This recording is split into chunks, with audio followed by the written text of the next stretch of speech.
अस्सलाम वालेकुम स्टूडेंट्स। आज हम लोग अपना लेक्चर कंटिन्यू करते हैं जो हम लोगों ने लास्ट पे छोड़ा था। टैक्सीज़ के बारे में हम लोग डिस्कस कर रहे थे कि गवर्नमेंट जो है वो अपनी जब रेवेन्यू जनरेट कर रही होती है तो वो कौन कौन से किस किस चीज़ पे किस शरह से टैक्स लगा रही होती है। तो हम लोग जो है दो टैक्सीज़ के बारे में पढ़ चुके थे। एक जो इंपोर्ट और एक्सपोर्ट करती है चीज़ें उन पे जो लगाते हैं, और एक जो सेंट्रल एक्साइज ड्यूटी जो कंट्री के अंदर हमारी चीज़ें पैदा हो रही होती हैं, बन रही होती हैं, उनके ऊपर जो टैक्स लगते हैं। तो आज हम लोग नेक्स्ट पढ़ेंगे कि इनकम टैक्स और कॉरपोरेट टैक्स क्या होते हैं, गवर्नमेंट इनको किस तरह से लोगों पे लगाती है। हाँ जी, कंट्री के अंदर ही अगर किसी शख्स की जो इनकम है वो एक मखसूस हद से ज़ायद हो जाए, मतलब जो गवर्नमेंट ने एक आपकी एनुअल इनकम बताई है कि एक बंदे की एनुअल इनकम इतनी हो या मंथली इनकम इससे एक्सीड हो जाए। जैसे गवर्नमेंट कहे कि अभी ये था कि 33,000 से अबव है तो उन पे जो गवर्नमेंट का टैक्स है वो डिडक्शन होती है। तो इसी तरह से जिस इंसान की आमदनी गवर्नमेंट का जो चार्ट है जिसके मुताबिक आपकी एनुअल इनकम इससे एक्सीड कर रही है या मंथली इनकम इससे एक्सीड कर रही है तो आप लोगों ने टैक्स पे करना है। जैसे जैसे आपकी इनकम बढ़ती जाएगी आप पे जो टैक्स देने की शरह है वो भी उसमें भी इजाफा होता जाएगा, और जैसे जैसे इनकम कम होती जाएगी टैक्स जो है वो भी कम होता जाएगा। और कुछ अगर उस हद से आपकी इनकम कम है तो आप बिल्कुल भी टैक्स पे नहीं करती हैं। ये ऐसा इनकम टैक्स ऐसा टैक्स है जो कि डायरेक्ट होता है, जिस बंदे पे लगाया जाता है उसी ने ही पे करना है। वो इसका बर्डन आगे किसी दूसरे पे नहीं कर सकता कि आप पे कर दें। जैसे हम लोग इनडायरेक्ट टैक्सेस का पढ़ते हैं, या जैसे हम लोगों ने अपने पिछले लेक्चर में डिस्कस किया सेंट्रल एक्साइज ड्यूटी में कि जो गवर्नमेंट है वो फैक्ट्री ऑनर को टैक्स लगाती है डायरेक्ट, और वो क्या करता है वो चीज़ों की प्राइस में उसको ऐड करके अपना बर्डन जो है वो दूसरे पे डाल देता है। लेकिन जो इनकम टैक्स है इसमें ऐसा नहीं होता।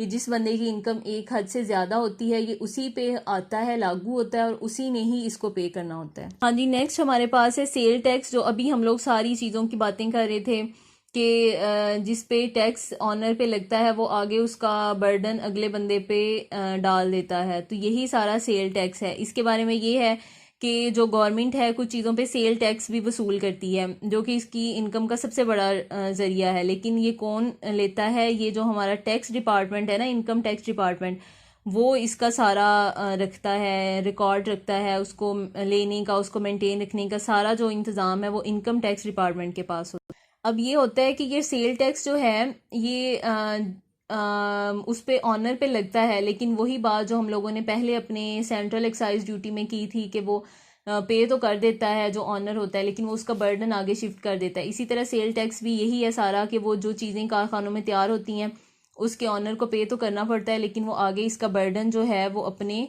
कस्टमर्स पे कर देता है। वो चीज़ों की प्राइसेस में ऐड करके आगे कस्टमर पे डाल देता है। हाँ जी, नेक्स्ट हमारे पास है एग्रीकल्चर टैक्स। अब एग्रीकल्चर टैक्स क्या है? ये तो नाम से ही पता है कि जो हमारे पास एग्रीकल्चर का डिपार्टमेंट है उससे भी जो गवर्नमेंट है वो इनकम हासिल करती है। मतलब गवर्नमेंट कोई डिपार्टमेंट छोड़ती नहीं है जिससे वो इनकम ना ले। वो हर डिपार्टमेंट से हमें हमारे इल्म में ना हो कि ये लोग टैक्स इनसे नहीं लेते, लेकिन गवर्नमेंट किसी डिपार्टमेंट को नहीं छोड़ती, हर किसी से टैक्स ले रहे होते हैं। अब जिस बंदे की ज़मीन ज़्यादा है एक हद से ज़्यादा, मतलब गवर्नमेंट ने एक लिमिट रखी हुई है कि आपकी अगर ज़मीन इतने एकड़ से ज़्यादा है तो आपको उस पर टैक्स पे करना है। और उसके अलावा वो फिर वो ज़ाहिर सी बात है वो जो ज़िम्मेदार होते हैं वो टैक्स पे भी करते हैं। और इसके अलावा जो पाकिस्तान में कुछ हैं ऐसे जैसे किन्नू है, तो इसमें जो इसकी काश्त करते हैं उसके बागात हैं जिनके पास, उस पे भी उनको टैक्स पे करना पड़ता है। ये थे हमारे पास टैक्स रेवेन्यू जो गवर्नमेंट हमारी टैक्स के ज़रिए इनकम अपनी इकट्ठी करती है। अब गवर्नमेंट मैंने बताया कि हर चीज़ पे हर किसी से टैक्स लेती है, लेकिन गवर्नमेंट अपने लिए नहीं लेती, वो सिर्फ आवाम की वेलफेयर के लिए वो सारे हमसे पैसे इकट्ठे करते हैं और हमारे ही पैसों से हमारे लिए ही अच्छी मतलब स्कूल्स, कॉलेजेस और रोड्स, ये सारी फैसिलिटीज़ हमें देते हैं ताकि हमारी लाइफ बेटर हो। तो अब हम लोग जो नेक्स्ट अपना लेक्चर है उसमें ये डिस्कस करेंगे कि नॉन टैक्स रेवेन्यूज़ कौन से हैं। गवर्नमेंट इनकम जो है वो टैक्सेस से तो लेती है, लेकिन इसके अलावा भी वो इनकम अपनी जनरेट कर रही होती है, तो वो नॉन टैक्स रेवेन्यू होते हैं। और वो कौन कौन से होते हैं उनके बारे में हम लोग नेक्स्ट लेक्चर में डिस्कस करेंगे। अगर आपको ये लेक्चर समझ आया हो तो इसको लाइक और शेयर करना ना भूलें, और नॉन टैक्स रेवेन्यू के बारे में जानने के लिए नेक्स्ट लेक्चर का वेट करें, उसमें हम लोग पढ़ेंगे डिटेल से कि नॉन टैक्स रेवेन्यू क्या होते हैं। थैंक यू जी, अल्लाह हाफिज़।